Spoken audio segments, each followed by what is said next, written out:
मेरी बेटियां से ज़्यादा जो है जुल्म की दास्तान कौन जानता है।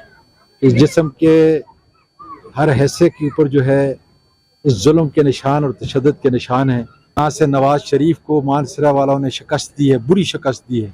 इमरान खान के साथ हमारा मरना जीना है और इस पाकिस्तान के लोगों के साथ। अस्सलाम वालेकुम सर। वालेकुम, कैसे हैं बेटा? अल्हम्दुलिल्लाह सर, आप सुनाएं, आप कैसे हैं? अल्लाह का शुक्र है सर, जज्बा है। क्या कहना चाहेंगे कल के जलसे के बारे में? सर, कल केपी के चीफ मिनिस्टर साहब भी आ रहे हैं और स्पीकर केपी जनाब बाबर खान सलीम सौती साहब भी आ रहे हैं, उस हवाले से क्या कहना चाहेंगे? बाबर सलीम खान तो यहीं पे है, खुदा का शुक्र है, ये सारा इंतज़ाम उन्होंने किया है और पूरी जमात जो है हमारी यहाँ पे मौजूद है। इंशाअल्लाह ताला जो है हम चीफ मिनिस्टर साहब को वेलकम करेंगे। ये इमरान खान का घर है जहाँ से नवाज शरीफ को मानसरा वालों ने शिकस्त दी है, बुरी शिकस्त दी है। और ये गैरतमंदों की जगह है और खुदा के फजल से लोग बड़ा अच्छा वेलकम करेंगे और बड़ा अच्छा तासर लेके इंशाअल्लाह ताला चीफ मिनिस्टर साहब जाएंगे, क्योंकि उनका एक बहुत बड़ा एहसान है। इमरान खान का और चीफ मिनिस्टर का बहुत बड़ा एहसान है कि हमको स्पीकरशिप दी है, तो हमारा भी हक बनता है कि हम उसी के तहत जो है उसी तरह का अपने एहसान का बदला एहसान से देने के लिए इसी किस्म का जो है हम उसका इस्तेकबाल करें।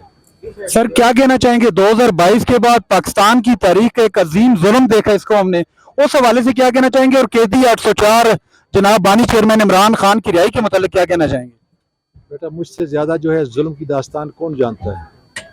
इस जिस्म के हर हिस्से के ऊपर जो है इस जुल्म के निशान और तशद्दुद के निशान हैं। मेरे नौजवान, मेरी बेटियां, खासकर मानसरा में जो कैदी हुए, जगह जगह से उनके घरों पे रेड हुई, तो मैं तो कम से कम इस उम्र में नहीं भूल सकता जी।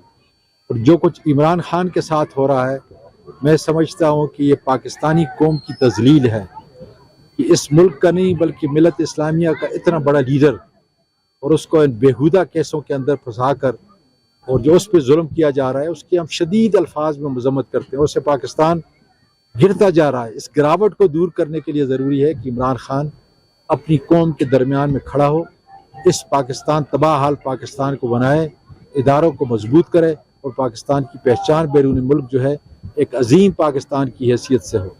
सर, अक़वाम मुत्तहिदा ने भी इस पे बात की और जो रिजर्व नशिस्तों का मामला है, खासतौर पर जो सुप्रीम कोर्ट में इस वक्त ज़ेर समाअत है, उस हवाले से क्या कहना चाहेंगे? क्या लग रहा है उसका, क्या पाकिस्तान तहरीक इंसाफ को मिल पाएंगी ये नशिस्तें या मुश्किल लग रहा है? बेटा, मैं ही रिजर्व सीट को जो है देख रहा हूँ, शुरू से ही मैंने उस केस को किया है, अब भी मैं ये देख रहा हूँ। जहाँ जुल्म होता है वहाँ कोई भी चीज़ जो है वो हो सकती है, लेकिन अगर इंसाफ के तकाजे हों तो हमारी बेटियों ने, माइनॉरिटी ने बहुत बड़ी कुर्बानी दी है पाकिस्तान के लिए, पाकिस्तान की जमहूरियत के लिए, उनका हक है। लेकिन इंशाअल्लाह ताला हम लड़ेंगे, आखिर वक्त तक लड़ेंगे। जिस तरीके से इमरान देखे ना, आधी हमारे तकरीबन 80 के करीब सीटें जो हैं उन्होंने नेशनल असम्बली में 47 जेडी के ज़रिए ले ली हैं, हम फिर भी खड़े हैं। पंजाब हमसे हुकूमत ले रही है, फिर भी खड़े हैं।